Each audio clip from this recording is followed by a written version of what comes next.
In this video, I'm going to show you how you can create groups in ClickUp. Creating groups is quite easy, and this is one of the best methods to communicate to a large number of people or a team. If you find this video helpful, I'll kindly request that you support me by liking the video and also by subscribing to this channel. Alright, the first thing you need to do is to go to your workspace and then click on your workspace name here.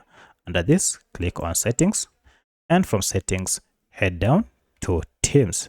So to create a group, you'll use this teams option. Now under this, you can see currently I don't have any group or any team.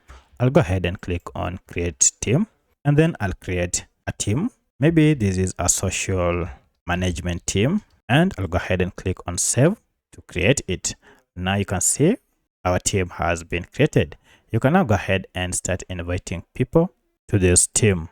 So to add member, go ahead and click on add member here, and then you'll see a list of members, and you can go ahead and search any using either their names or email.